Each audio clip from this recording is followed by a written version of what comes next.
Welcome back to No Fall Weddings, part of the co-working universe. Please do me a favor, hit that like and subscribe button. Shoot me a comment or two. We just finished up week 10 of college football, hitting November already. Crazy how fast this is flying by. But it's the first time that I actually feel safe and confident to wear my Buckeye swag. Oh, love going into Happy Valley and beating Penn State. There's some other things to talk about from this weekend, but have to start there. Game of the week, number 4 Ohio State going into number 3 Penn State. A lot of turmoil happening in Columbus heading into yesterday.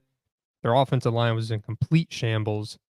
Their defense just kind of playing meh. Ryan Day felt like that seat was getting hotter after the loss to Oregon, having a bye, looking like absolute crap against Nebraska at home last week. Felt like the wheels were starting to come off, and then you got to go into Happy Valley, prove that you are a national title contender. Now, I'm not going to be completely biased. They didn't dominate the game. I'm not walking around saying, hey, we're the best team in the country, but that was a much needed win for Ohio State. The game itself is exactly what happens usually in Happy Valley. Just weird plays. It looks, it's on grass. The field just looks smaller than every other game you watch. Weird stuff happens there. So you got the Buckeyes going down 10-0 quickly on a bad pick six by Will Howard. But then they come back, score 2 touchdowns, get off the field on defense, and it looks like they're running in for a 21-10 lead and going to blow this open. And what happens? He fumbles at the 1-yard line and into the end zone. At least I think. I haven't seen a really good angle of that, but it is what it is. You can't leave it up to the refs.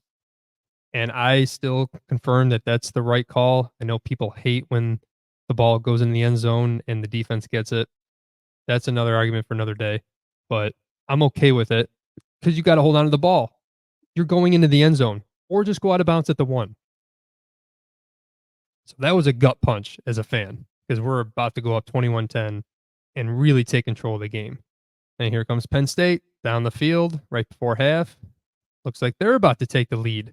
They throw it into the end zone, kind of goes up for grabs, and it's, well, first of all, Gus Johnson's blind ass called it a touchdown. Then it was pretty clearly it was incomplete. And then when you looked at it closer, holy shit, we actually picked it off. Huge momentum swinging play right before the end of the half. Then the second half, it was just kind of a prize fight, just jabs being thrown left and right, no big haymakers, couple field goals. But it all comes down to first and goal at the 3 for Penn State with 6 minutes to go. What do? Run the ball up the middle, run the ball up the middle, run the ball up the middle, throw it up the middle, goal line stand. Huge. I've been very critical of Ohio State's defense in big games, in big moments. And that was the first time I've seen them actually step up and almost seal a victory. Now, the complete seal came right after that. Again, there's still 5 minutes and I think 10 seconds left on the game clock. Penn State has all 3 timeouts. Ohio State has it at the 1-yard line. Game's clearly not over. But then the Buckeyes did what I just love what they used to do under the Tressel era. We're going to run the ball. You know that we're going to run the ball. We know that you know we're going to run the ball, and you still can't stop it. 11 straight runs by Judkins, Henderson, and Howard had 1 third down and sealed the game without giving Penn State the ball back. That was amazing. Ran it right down their throat, took the soul out of that Happy Valley Stadium. James Franklin goes to 1-10 against Ohio State, and that's a bad record. But when you think of some of the games that he should have won or could have won, I mean, there have been some classics between these two teams. So even though it looks like a one-sided rivalry, it's really way closer than what Ohio State Michigan has been the last 15 years. James Franklin just always finds a way to find that L. But can we please enough with the noon games with these two teams? The whiteout at Penn State became famous because of when they beat Ohio State in 2005. And then I've seen a couple night games against Penn State in Columbus, and they're just electric. Why isn't this a thing? Because of Fox. Fox and their big noon kickoff. It's lame. It's lazy. I heard there was a boycott to not go to the pregame show and to go to college game day instead. Good for them because it sucks. These need to be night games. Looking around the rest of the landscape of college football yesterday, there was a lot of almost upsets. Georgia and Florida were tied with 7 minutes to go. Carson Beck for Georgia threw 3 more interceptions, but they still find a way to win. Kentucky was within 3 with Tennessee with about 10 minutes to go in the fourth quarter, but Tennessee finds a way to pull through. Everybody was freaking out about the darling of the country, Indiana. They quickly went down 10-0 to Michigan State. It's like, oh boy, here comes the upset. Nope, they won 47-10. Indiana's not to be messed with. And even Duke was up, I think, 11 against Miami in the third quarter. And knowing Miami's defense and how bad it is, it's like, hey, this could happen. But then we remember they got Cam Ward. We'll get to that a little later. They end up winning 53-31. Jesus, that Miami offense. But then we go to the upsets that did happen. Now, they were kind of fringe top 10 teams, but an upset is an upset. Iowa State was undefeated at home against Texas Tech, and Iowa State, they do what they pretty much do every year. They kind of start sneaking around that top 10 and then lose a game they have no business losing. They lose 23-22 to Texas Tech. Texas A&M, who I've talked about recently, has been extremely hot since their Notre Dame loss in the opening week. They made it up to the top 10. And Vegas had them as, I think, 2-point underdogs at South Carolina today. I heard that, and I'm like, man, if I bet college football, which I don't because it's just throwing away your money, I would have hammered A&M and thought, man, that's an easy win.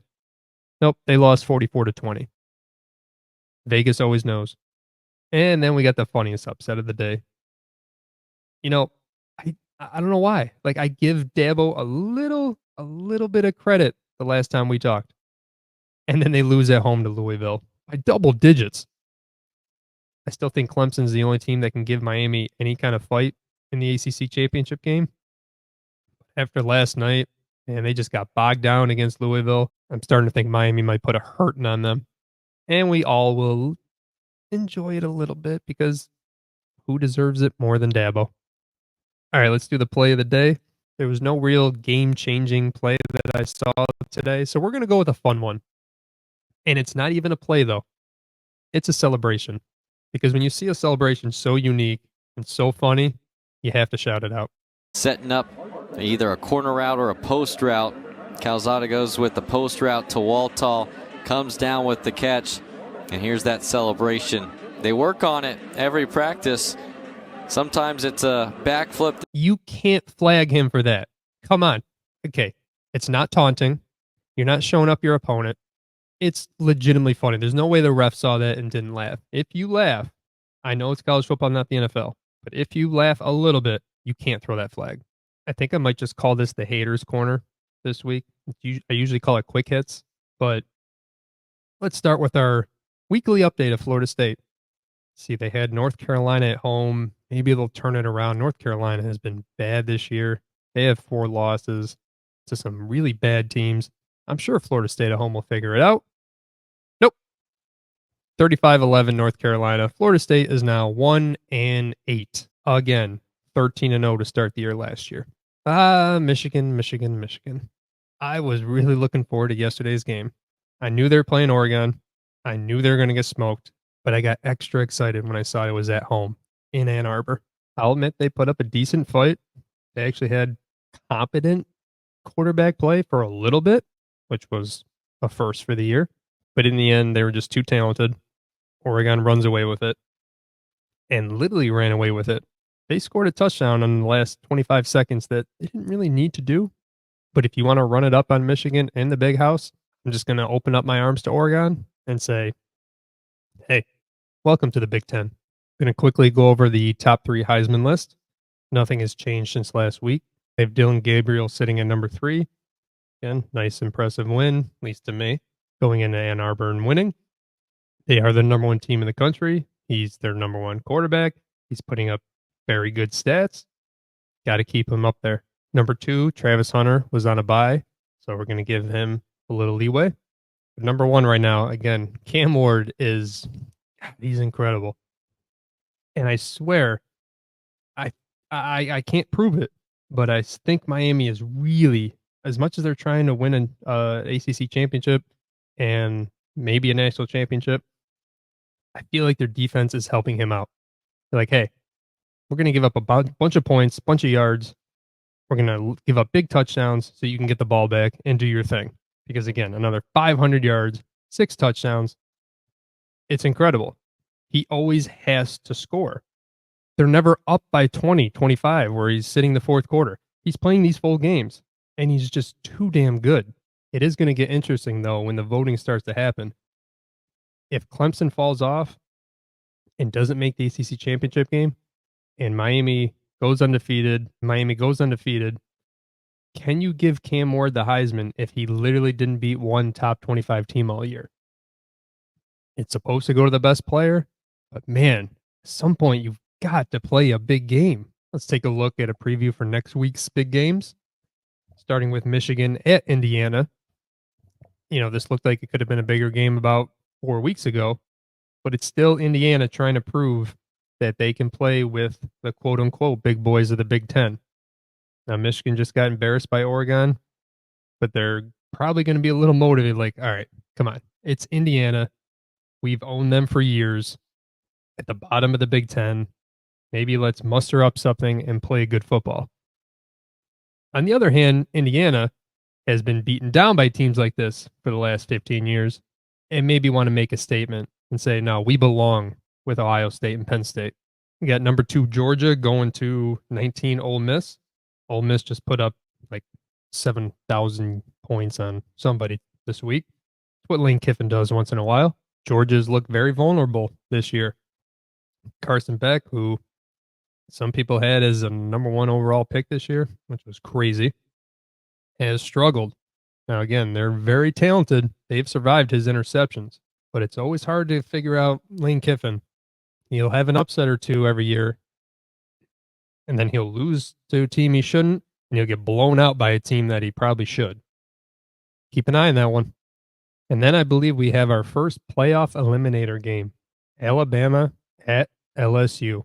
Both these teams have 2 losses already. It's going to be tricky with the 12-team college football playoff, but I just can't see a 3-loss team sneaking in there this year. Now, if they do, of course it would be SEC because of the bias. And I guess these 2 teams nationally and historically would kind of make sense. But I'm calling it. They don't have the resume that they used to. They don't have the quarterbacks that they used to.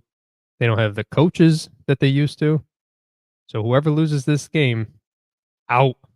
And hey, Fox, I really hope you're watching this game next week because Alabama LSU deserves the night kickoff, at least the 3:30 kickoff where it finishes at night. Why do TV executives have to ruin our sport? That's it for No Fall Weddings this week. I appreciate you letting me gloat about my Buckeyes. That felt good.